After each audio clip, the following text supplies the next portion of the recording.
Okay, hi everybody. This is Katharine Allen at Interpret America 6 on site in Washington, D.C. and I'm going to be here for the next half hour talking about the conference. And I'm hoping that I'll be able to both have a camera on me so I can do the live stream, and I can also see the comments coming in, because my goal for those of you who are going to hang out for the next half hour is that I'll be able to see your comments. So we're sort of working on that. But we will sort of let the feed propagate a little bit, and just seeing if I can see. I guess it's not coming up on my own one yet, but we'll give it a go. So we're at Interpret America 6 in Washington, D.C., and we've had quite the morning. Thanks to everybody who's been following us on our social media feeds and supporting us. We have been doing something a little bit unprecedented. We're here to talk about remote interpreting and the impact that it's having on the field. And we did so on this summit with 3 different kinds of attendance. And for the first time ever, we have a third of our attendance is on site, only a third, and 2/3 is online. So we have a third of people coming who are sitting in the room with us, and then we have another third who have been watching the live streams and also participating in the online work groups that we're doing, because we're really trying to get as much feedback as we can about remote interpreting, how it's impacting the profession, and what we need to do to get ahead of this curve of change that we're all going through. And then we have about another third that have been joining us for the plenary panels, and hopefully some of you are on this live stream right now during the lunch period. So here on site in Washington, D.C., it's just a beautiful, gorgeous, sunny day in Washington, D.C. They're enjoying lunch, and I snuck my lunch, and now I'm here to hang out with you. I am hoping that I can get to the point. We do have a wonderful social media person helping us here, and right now I can't see comments or posts coming in, but maybe will just give me a smartphone and let me see comments and posts coming in if I can't get to that place on my own computer. Here we go. Okay, so now I can see it, and let's see. I'm going to put this on and see what people are saying. So I'm not seeing comments yet, but if you want to put comments in, I think I should be seeing them now. And forgive me for turning away a little bit. So in the morning session, we covered a lot of ground about remote interpreting. We are finding ourselves in a moment in our profession right now where it is like a Mack truck rolling over a lot of small little dominoes. There's so much change in the digital world, in online and mobile communication, and of course, if the people and the contexts that we interpret for and in change radically, then that is going to mean that our field also changes radically, and that's what we've been seeing in all across interpreting, whether you're at the World Bank or whether you're working in a clinic or whether you're working with refugees or perhaps in a courtroom.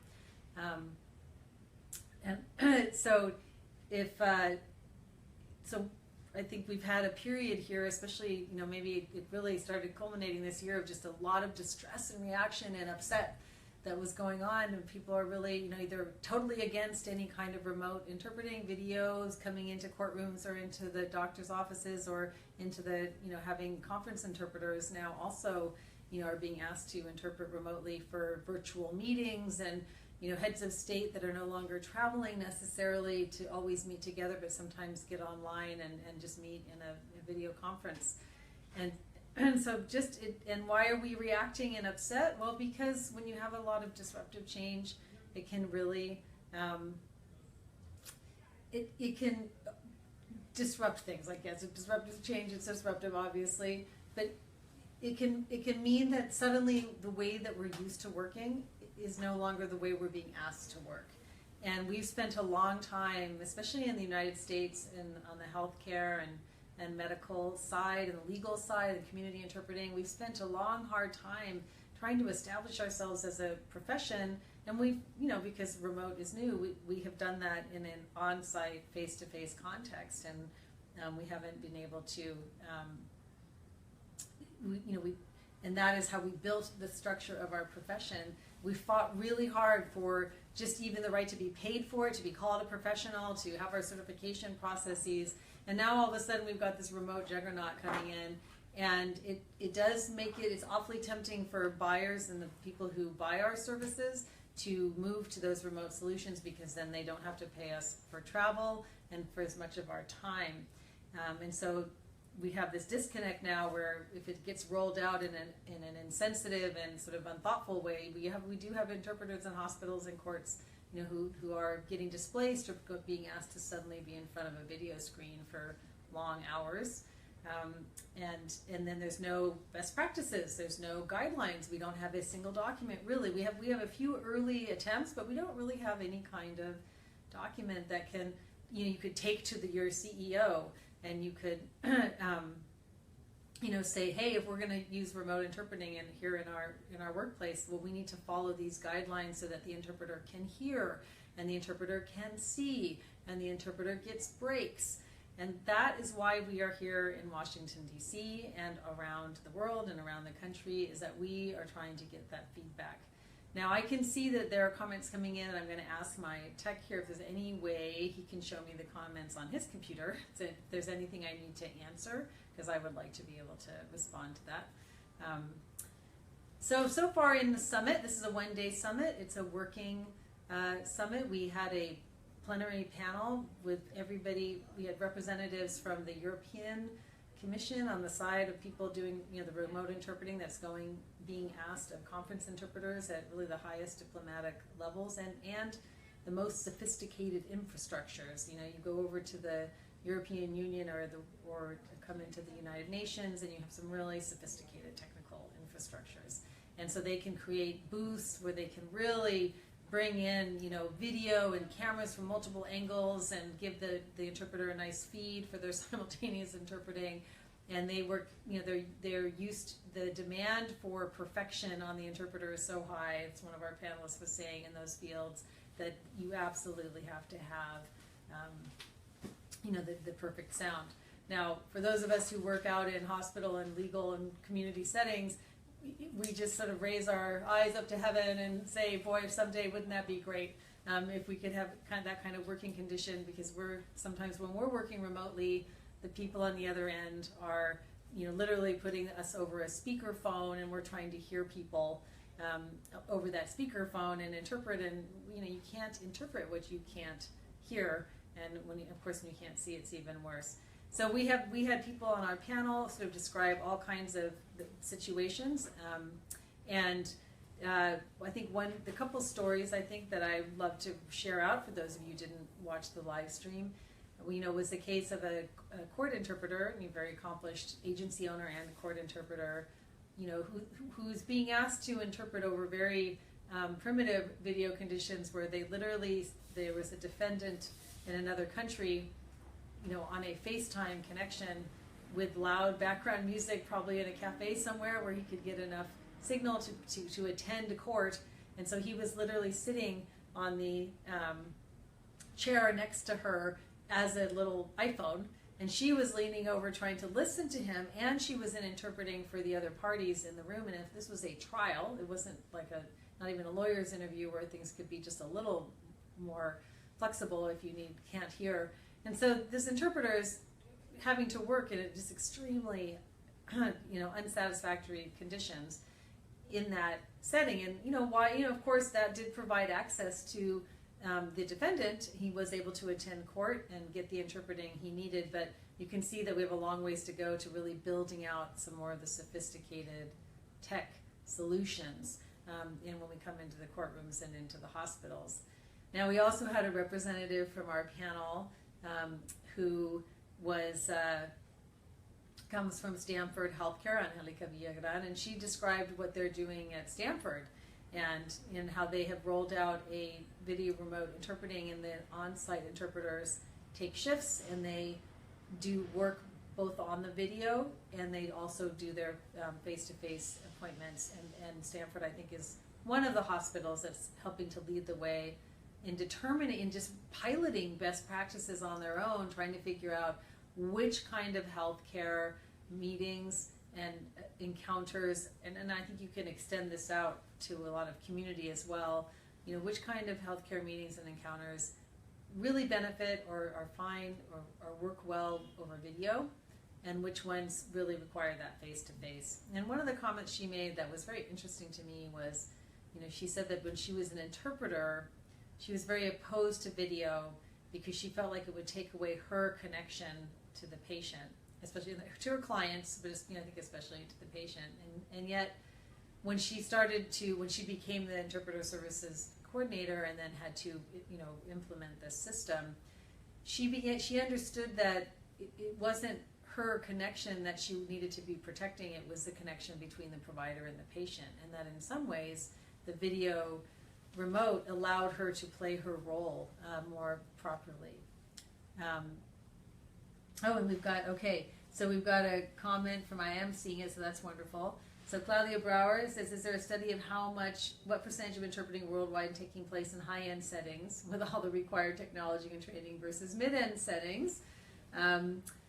In Western countries, through a language service provider would be an example, versus low-end settings in conflict areas, refugees, mobile devices. So this is one of the banes of our profession. We do not have enough research. The United States has probably arguably the largest market in the world, but because we don't have formalized education pathways and PhD pathways in this country, research about interpreting here happens through healthcare and education, and someone might occur to them to say, oh, I want to research about, you know, limited English-speaking patients and interpreting, but they're not actually researching the interpreting field, they're researching the healthcare interaction. We don't have enough research here. There's a lot of research that comes out of Europe and Australia and in Israel. Actually, there's quite a bit of research that does come out, but we don't. To my knowledge, Claudia, we don't. If somebody knows that, then they can put it in the chat box. But we really have a lack of interpreting, and it's a really good point around remote interpreting. One of the things that we can do today at Interpret America 6 is get a snapshot. We have work groups working that are trying to answer the question, you know, what challenges are you facing with remote? But now that we've got people who are sort of commenting, then those are some of the questions that you could go ahead and answer, like what challenges or opportunities are you seeing? And we're asking those questions, and we're also then going to ask people to, you know, really work and to come up with suggested solutions for best practices. And that's great, and we'll create a study, and we'll write a written report, and we will share it out in the next probably 6 weeks for everybody to have, and you can see what sort of baseline recommendations we come up with.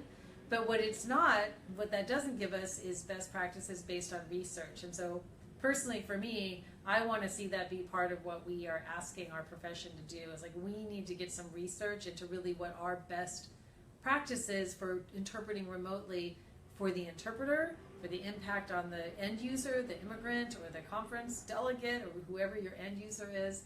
You know, what kind of tech do we need, and what kind of research can we have that would support that? I see Lauren has just joined the discussion from Quebec City. That's great. And I have some friends saying hello. Hello, Elena.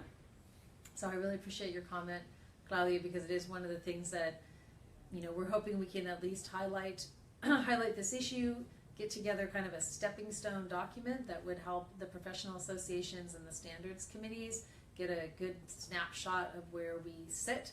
At the summit here today, we have interpreters, we have representatives from healthcare, legal, conference, community, and just profession-wide. We have tech developers, we have language agency owners, we have people who purchase interpreting services in hospitals and courts. You know, we tried to pull together, and we have a few end users, which are those purchasers. It's always hardest to get end users at interpreting conferences, and when somebody can crack that nut, that would be amazing, and maybe that would be what we should try and do for the next Interpret America, is really try and get a room full of the people who receive our services with interpreters and, you know, people who provide them at the same time. I'm just going to go scroll down and see what else we have. If we have any other comments, here we go. So So Claudia says, I'm sure that longtime LSP like Language Line should have some data. Yeah, I'm sure they will. Language Line is a company that has 8,000 telephonic interpreters working around the world. Probably the largest employer, at least on the immigrant service side of interpreting in the world. But to go back to Claudia's point a little bit, personally, I think that we could probably say, without a doubt, that the majority of interpreting encounters in the world are happening around migration and immigration and the provision of services, either legal, medical, community education, for immigrant populations wherever they land. And those may be ad hoc interpreters, they may be family members, then some of those interactions may be covered by a professional interpreter. And then the more developed you go, I think the fewer interpreters you actually have. And if you look at membership, I think that we do know that there are many more medical interpreters and legal interpreters than there are conference interpreters in the United States. And it's just a matter of the market and the demand and how much demand there is and how the availability of training. Elena says, was I at a particular presentation at a conference we just had? I heard secondhand about drone interpreting and automated interpreting with live human monitors. Well, now I wasn't, but now I'm very curious. So Lena, you're going to have to put more comments in and tell us what that sounds fascinating. So we'll have to go look at that. I do know that one of the leaders in interpreting technology often is the military. And it's over these sort of endless years of our wars in Afghanistan and Iraq and these, international interactions that we're having, the acute need to have reliable interpretation is one of the biggest problems the military faces, and they tend to throw technology at that. So I do know that there have been a lot of different kinds of technologies that are worked on to try and provide machine translation devices that don't require internet connections, low tech or low connectivity, because a lot of the communication that you run into in military settings, there's not Wi-Fi, there's not cell connections. So I do know that those are things that are being worked at, but I don't know enough of them in detail to share more than that. But I think that's a fascinating question, Elena, and I really want to know who Jay Marciano is and find out what that's on. So we have, about another 10, a little bit more than 10 minutes on our Facebook live stream. I really appreciate the comments that are coming in. And I just, the point of this was just to share with you, if any of you who are watching this Facebook Live now or after it's done, because of course it will still pop up in people's feeds and you might watch it, we'd love to hear your feedback about what you think needs to happen with how remote interpreting is impacting your part of the field, wherever you work as an interpreter or whatever role you play in the interpreting profession. One thing that's been really fascinating, one thing that Barry and I really enjoy when we run these summits is that we do get people, from all around the world who are working in their area of interpreting. And so we get to see, the whole big swath of interpreting, and we try to give you as much of a glimpse of that as well. Because when you're a court interpreter and your daily work is in the courts, it's very hard to be aware of your, the fact that you belong to a much broader profession that plays out in very different ways in very different settings. Okay, I see we have a comment coming in from Lauren. And saying, as a conference interpreter for 5 years, I was very skeptical of remote interpreting when some employees from a company called Boost Lingo contacted me, and I haven't pursued any remote interpreting opportunities yet, but I'm happy to be learning more about this branch of our work. And besides medical and court, do you think conference type events are becoming popular with ARA? Yes, that I can tell you. So one of the, at the beginning of this live stream, I said that the big picture is this idea that the entire world of communication has flipped over in the last decade, and we now have this ability to communicate over mobile audio and video, and we have these little handheld devices that allow us to stream and talk and Skype, and we all do it informally with friends. And so one of the fastest growing professions or industries or sectors in the world is the video web conferencing profession. So we have a parallel sister industry, dedicated to communication, and it is one of the fastest growth professions in the world, and that should tell you that we're going to be increasingly in demand because much of that communication has to happen globally and multilingually. So I can tell both from what we've shared today, Lauren, and what I know just in my own work and with the people we work with, that there are many different solutions being created for conference interpreting, remote interpreting. And one of the interesting developments is we're increasingly seeing companies build out sort of high-end interpreter studios with multiple booths. So say you lived in New York City and you were a working conference interpreter in New York City, and when you had a remote job, you might have a remote job through an agency that's built one of these studios, and you get called in and you instead of doing the remote interpreting from your home, you would go to their studio, and there you would get to sit in a booth which is fully equipped and enabled with the video and that you would be receiving the multiple feeds of the event. So the event could be anywhere in the world. You could be interpreting for a conference in Europe or Africa or wherever it would be, but you would be doing so from a very well equipped studio, which is really ideal in some ways. I mean, I think that's more likely to be something that plays out in the conference end before it plays out in other ends. It's an interesting experiment, and again, everything is so changeable. What's happening, right now will be different 6 months from now. That's something that we've, seen a lot. So it's an interesting comment. But yes, Lauren, the answer is yes. We're seeing a lot of interest, around remote interpreting, really in all areas. Now, Everton has said, I believe the big issue with remote interpreting is where they assume if you give audio, that's all you need. Many do not understand the level of help we get from a video feed along with the audio. And yes, I agree with that. So if you don't have a video feed, then really it's telephonic interpreting. It's some form of audio interpreting, whether it's over a computer network or a regular phone. And I think this is one of the other takeaway lessons that I certainly have. When I come from the community and medical interpreting side of the field, and I train. I do a lot of training. I train a lot of interpreters. And one of the things that we do regularly in medical and community interpreting is we train interpreters to give a particular professional introduction. And why do we do this? We train them to give this professional introduction because it's a 30-second moment of time the interpreter has to try and do client education to establish their role, because for the most part, they don't understand your role. Often providers and social workers and doctors and educators, they're not used to working with interpreters. They don't understand the limits and boundaries, that you're there to interpret. You're not there to do anything else. You're not there to help or intervene or be a cultural expert and explain everything. You really are there to facilitate the communication they're having with their patient or client.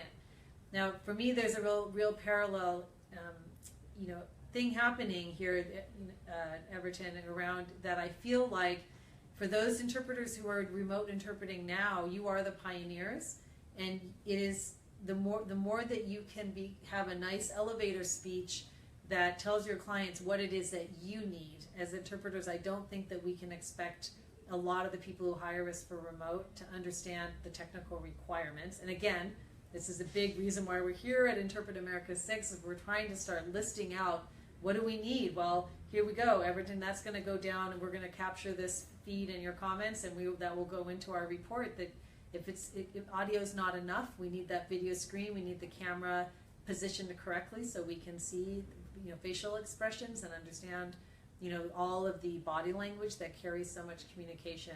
But I do think right now interpreters are as responsible for helping their clients understand.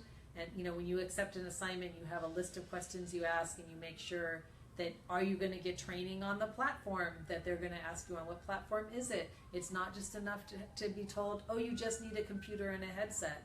You actually need to know what you're going to be on, what video interface it's going to be. Do you need to download some kind of software or app? So we're in that beginning moment again where we have to continually do that client education. Now, I see Lauren saying thank you for those answers. The studios make a lot of sense, and they do sound more professional than a makeshift setup. We were at a conference last year, the Globalization and Localization Association conference, and we had a woman come in who was in the Middle East, who had been tasked with creating a studio like this because they had a big event where they were going to be doing a lot of simultaneous broadcasting in multiple mosques across the city. And the mosque, both for the cultural and religious reasons, it wasn't really going to be appropriate to bring in a bunch of portable booths. And the mosque just did not have the cable infrastructure, the electricity, the ability to pull down a Wi-Fi connection, any kind of internet connection. And so because there was, quite a bit of oil funding and money, they built out to this beautiful interpreter conference room with its big U setting. And you've got like 30 booths, and in the end, they built it to be able to do this event, but in the end now it's used regularly, and they can have 3 or 4 events running. They could have 20 interpreters each in their booth, and they're targeting separate events around the world or even just in the same city. Oftentimes the events may be happening in the same city and you're off-site, but in this, regionally very close. And I see we have another comment. So Everton, thanks. Yeah, I hope the answers help a little bit. And so maybe one of the number one standards would be that 30-second introduction by interpreters to educate and prepare the setting for a professional exchange. Yes, I think that's needed. I already train that with the limited amount of remote in training I can sneak into the classes I give. One of the things I say is if nothing else, find out how the other if it's not video, if it's telephonic, for example, find out what kind of phone set's being used. Is everybody have their own headset, or is it a speaker phone that's being used? But this is the fundamental condition an interpreter needs to be able to interpret, whether you're in a room that's too noisy or on a video screen with too much background noise. If you can't hear, you can't interpret. It is the core requirement we have.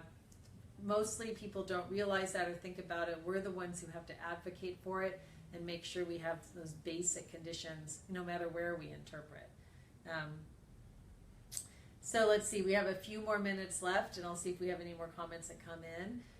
We are going to be in about a half an hour reconvening the summit. Everyone's on their lunch break right now, but we will be working on our second work group, professional work group, and people will be addressing the questions now of, okay, so we identified a lot of problems and challenges and opportunities in the morning, and now we are going to go ahead and try and really make some recommendations and strategies and steps for how we could get ahead of this change curve a little bit and have something available for people to say, hey, listen, you've got to have some basic best practices in place, and people will be addressing those questions, specifically for healthcare and specifically for legal and specifically for conference, and then also profession-wide. So we're really trying to get a nice wide snapshot. So if you are, listening and you've listened all the way through to the end of this, please put some comments in, even if the live stream has ended, because we will be monitoring it and capture it for the report that we will put out. Are you aware of who the leaders in remote interpreting in Canada are currently? So Lauren, I don't have a list of names for you I could say right now, but if you go ahead and give us an email or a private message on the Facebook page, I can respond, and we can point you to some of the places that are working in Canada and get you connected a little bit. If you want to email, you can do inquiry@interpretamerica.com. You can go to interpretamerica.com and get our email off of the website, or you can private message us through our Facebook page. And I think that just brings us down to Julie. Hello, Julie. I have a dear, dear friend, Julie, and I just want to give a shout out to all of the amazing interpreters in Northern California, which is where I'm from, who have been trying to help in the wake of those horrible fires. We have one of our wonderful colleagues who just joined us, who's been volunteering and trying to communicate out through the horrible fires. And to all of those, who may be listening, who have been in Mexico and have been in Puerto Rico and helping with the hurricanes, I'm going to take a moment to say that, just because it's dear to my heart too. And I guess we will be wrapping up. Will there be more live sessions? There will be, if you have signed up and registered for the live stream previous, because it was a paid live stream, We will be reconvening our live stream at 1:30 at 3:15 for the final plenary session. Otherwise, we are very aggressively trying to Facebook out and tweet and post out as much of the conference as we can. The conference is being recorded, and we will also be sharing out those plenary sessions in some format. I'm going to say by year's end, I'm going to commit ourselves to that. So we are done with our half hour. I want to thank everybody for joining in, and thank you for supporting our profession. And until the next time we see each other, thank you.